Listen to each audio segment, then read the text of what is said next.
Hey y'all, and welcome back. Today we're going to be discussing canning. So I've done the pantry tour. I had a lot of questions about that and a lot of requests for more canning videos.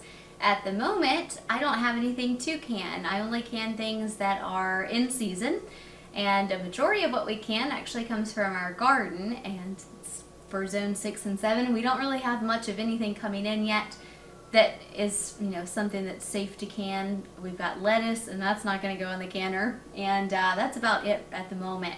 All of our garlic and onions and everything else are still growing, so we are just gearing up and getting ready for canning season. But that doesn't mean you can't can store-bought items or things you get from the farmer's market, anything along those lines. There's absolutely nothing wrong with that. It's just not what we practice here at our own homestead. A majority of what's in the pantry behind me was grown here in the farm. The only things that weren't were the apples and the peaches. We bought both of those from a local orchard. And the bananas and pineapple we got from the grocery store when they were on sale. So that's really the extent of it. But as canning season gets closer and as we have more items coming in the garden, I'll have a lot more to can with you. We canned again. All of this was canned last year. It was about 1,300 jars that we did last year, so we'll have more than enough canning videos to share with you this year, but at the moment I don't have anything. Doesn't mean that we aren't preparing for canning season though. Right now is a perfect time to be getting ready for canning season. It is soon approaching in our area at least, and hopefully in yours too if you don't already have produce coming in. So I wanted to go over the different types of canning and the supplies you need for it. There are a couple things you need to consider as you're canning or getting ready to start canning. The first one would be, what type of canner do you use? There are two different types of canners. There are pressure canners like these yellow ones, and there are water bath canners like all these ones over here. The acidity of the food that you're canning is really going to determine which canning process you need to use. High acid foods can be water bath canned. Low acid foods like meats and green beans need to be pressure canned.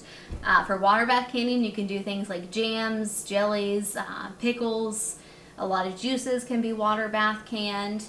It's just something that you need to keep in mind for the food and safety concept. Some people do water bath can low acid foods. I personally don't. I wouldn't recommend it, and I don't practice it, so I won't have any examples of that throughout my canning season or in anything in my pantry. So if that's what you're looking for, I'm sorry, this will not be the channel to share that with you because I don't know those. I know my great-grandparents, they would water bath can, I believe, meats, and even but it had to be meats because my great-grandmother, she never used a pressure canner, and they would can sausage, tomatoes, all sorts of different things in water bath canning. Everything she did was water bath canned. My mother used a pressure canner growing up, very similar to these two, and I'm pretty comfortable with them. So if you're scared of a pressure canner, there's no need to be. There's a couple basic safety rules you need to follow with them, and beyond that, you'll be just fine using one. We'll go over those here in a little bit, but I just wanted to go over what all you may need for canning season. One of the biggest things that you're going to need would be your canner. If you're doing a pressure canner, that's going to be a little bit more expensive than a water bath canner. You can actually use just a generic stock pot and turn that into a water bath canner by lining the bottom of it with the lids from your jars.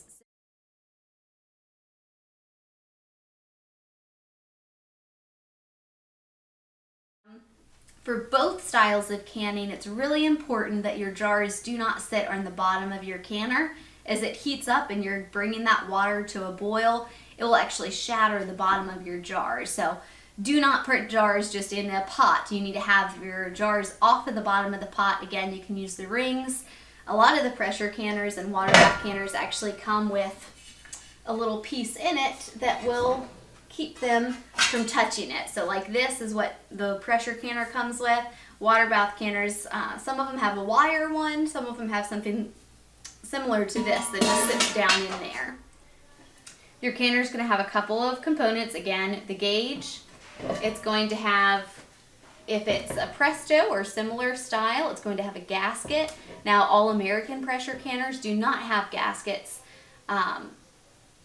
Eventually I would like to upgrade to them, but they're a little bit more expensive. They're going to have a tray here, and this sits down in the bottom of your pot.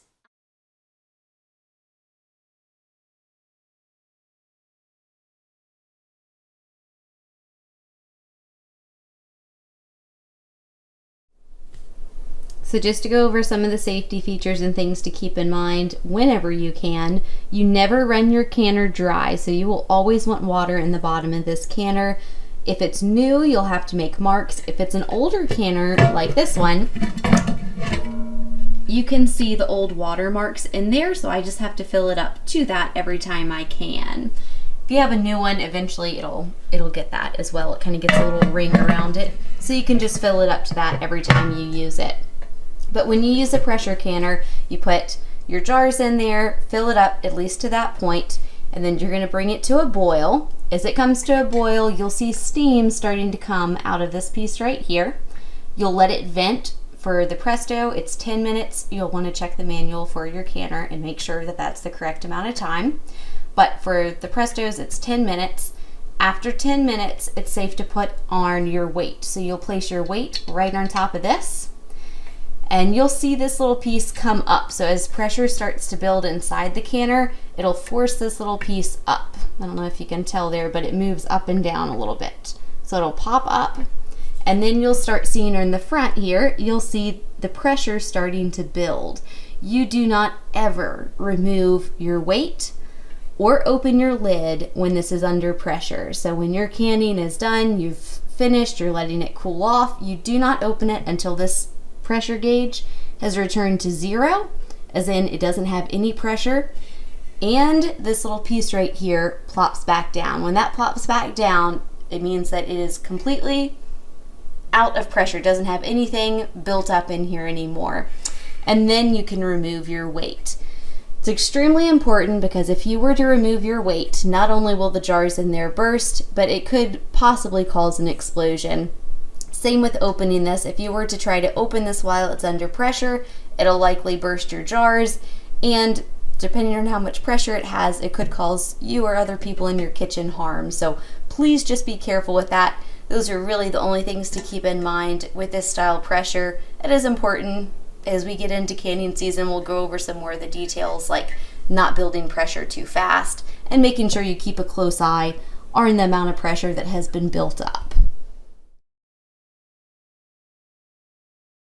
So once you determine whether you're water bath canning or pressure canning, you need to decide what type of jar to use. So there are a lot of different brands of jars, and there's a couple different style jars. There's a Weck style, which is a glass jar with a gasket and then a glass top. There are the American style version of that, which is a mason jar. Some of the older ones have the glass top with a gasket like that, but all of your new ones are going to come, most of them come with a flat like this, aren't them? You can get reusable flats. We'll get to that in a minute, but that's the basic style here in America. If I was starting new, I would probably opt for Weck. That's just a personal preference. I'm already so invested in the Mason style ball ones that I will not be switching over. But maybe one day, but not anytime soon. Another thing to consider is the size jars. So I've got everything here from a quarter of a pint all the way up to a half gallon. Our half-gallon jars I use for, right now, mostly juices, like what's up here behind me. But I'll also be doing our green beans and our wide mouth half-gallons this year. Last year I did them in quarts, and in all the previous years I've done quarts. But as our family's growing and eating more, we typically go through about 2 quarts for one meal. So we're going to be going to a half-gallon instead of using 2 quarts. Jams and jellies and any of your specialty sauces, I try to do them in what I would consider a serving size per se. Essentially how much I would use in one sitting. So for my pizza sauce, I do it in the small jars about this size, because that's what my recipe calls for. I can use just one of these. You need to be careful buying them, because not all mason jars are for canning. They've started a decorative line of mason jars for weddings. I don't know if you've seen the fad, I guess you could say, of turning canning jars into table pieces and centerpieces at weddings and baby showers and that type thing. So be careful as you're buying them. Some of them say not for canning, and they mean it. So stick with the ones that are made for canning. So if you're buying these used, most of mine I got at yard sales, auctions, anything along those lines, Craigslist.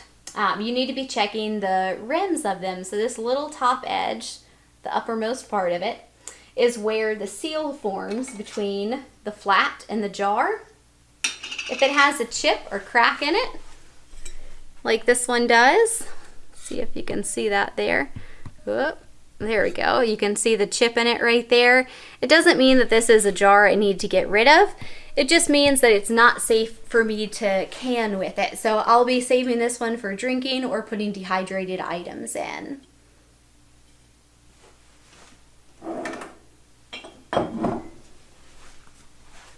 Alright, so once you pick your jar, you need to decide what type of lids you want to use. So you'll hear these referenced as lids. Some people call them flats. Right now, it is really hard to get flats. I don't have any secret way of getting those. These are actually about 2 years old. The wide mouth ones are. The small mouth ones down here, if you're local, I got those at the CFC in Culpeper. You can find them at a lot of hardware stores. Usually Walmart carries them. I haven't been in there in quite a while, so I'm not too sure. But if you get them, stock up for the season if you're able to find them. I wouldn't wipe them out. I didn't wipe them out when I got any of these.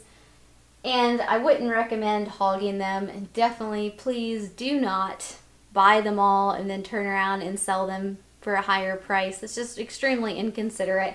I like to think of it as if I was the next person coming, would I be happy that there are some left? And yeah, I would.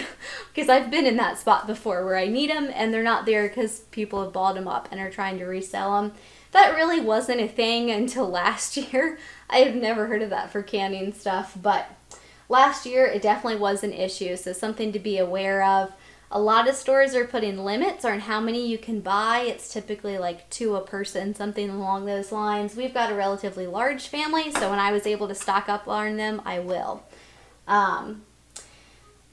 Into season is a great time to stock up on these. Last year it was not because, again, canning was crazy last year, but hopefully as Ball and a lot of these other brands kind of get back up to date with the demand here, hopefully they'll be more accessible for everybody.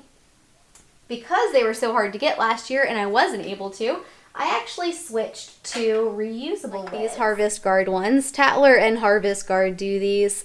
It comes with this hard, it's almost like a hard plastic. I'm sure it's not technically a plastic, but, and a gasket. The gasket sits down on these. It's got a little lip that it sits over, and this is going to sit down in the jars. So if you're switching to these, you're not going to fill your jars up quite as much. Again, it's just a small amount, but you're not going to fill it up quite as much as you do with the metal lids. I've had pretty good success with these. There is a pretty good learning curve on them, and that can definitely be frustrating to deal with. Anytime you have something that doesn't seal, that is really frustrating. They do these in wide mouth and regular mouth. The seals are in them, the little gaskets, are reusable for, I believe they said, at least 8 to 9 times, sometimes more, sometimes less. It kind of just depends on what you're canning, how long you're storing it, the temperatures that you're pressure canning at or canning them at, if you're water bathing them, that type thing. So something to consider. I would recommend them.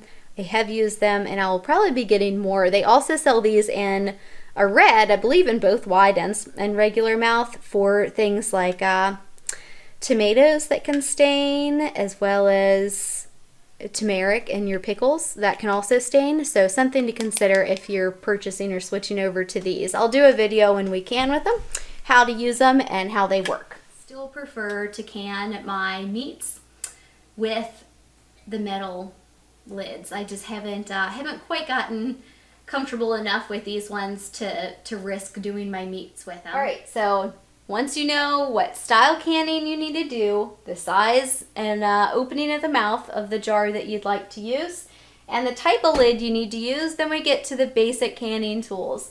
all of these are items that no matter which method you use, you're gonna need. So if you're using the metal lids or flats, you will need this handy little tool. It's basically a magnet on a stick. You'll be heating these up when you can to almost boiling, and obviously you don't want to stick your hand in that water, so you just stick this down in it and pick it up. You can set it on your jar from there. Very handy tool to have and a necessity if you're doing the metal lids. If you're using the reusable style lids, I use the stainless steel tongue to pick it up. I know they say to avoid metallic utensils, but that's really all I've got. You can try spatulas or some tongs that are maybe rubber tipped, but I found that my stainless steel ones do just fine on it. You will need some funnels. These are for filling your jars and keeping the rims nice and clean. I personally would recommend the stainless steel one. I try to avoid aluminum in my kitchen as much as I can. If you're canning high acid foods, I would say that's especially important. If you're doing a small batch, it may not be a big deal, but for us, I know we can. When we do applesauce, it's a whole day affair. We do anywhere from 50 to 75 quarts of applesauce, and I wouldn't want that having any negative reactions with this aluminum. And that's just for quality and health purposes for us.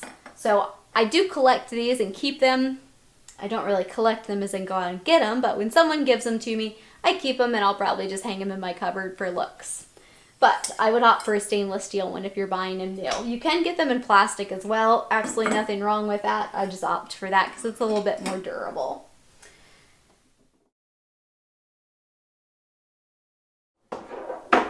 The next thing would be these handy, this handy little tool. I don't actually know the name of this guy, but you use it to pick your jars up. For pressure canning, you can put them in the canner without having to, burn your hands or anything. But when it comes time to get your jars out, you will need one of these. For these style canning, you need rings. They come in 2 different sizes. If you're buying new jars, they come with them. You can also get stainless steel ones of these. I've had pretty good success with them, but they're a little bit more costly. And this isn't necessarily for canning, but it is very handy. It's considered a fermenting weight if you're doing things like sauerkraut, or for us, we use a lot of them during apple season. We do our own apple cider vinegar, and you just set this down inside your jar, cover it with water. It's all glass, and has worked really, really well. Taken a lot of stress out of trying to get everything under. I currently am canning on a glass top stove. It's not recommended to do that, but it has worked for me. I would recommend checking your manuals or with the manufacturer before you start it. And even if they say, you've got the all clear, I would make sure you've got the money set aside to replace it. Heaven forbid it doesn't work out, or it cracks, or something happens to it. So hopefully that helps y'all out. If there's anything you need, now is a good time to get it, because the further we get into the season, the harder it gets. It's also a great time to stock up on, if you're doing pickles, your vinegar and your sugars for canning season. I've got, probably about 50 pounds of sugar right now, and a couple gallons of apple cider vinegar waiting for us to get to canning season. So again, it just gets harder the further you get into the season. It gets harder to source those items. So go ahead and stock up on them now. Have fun canning!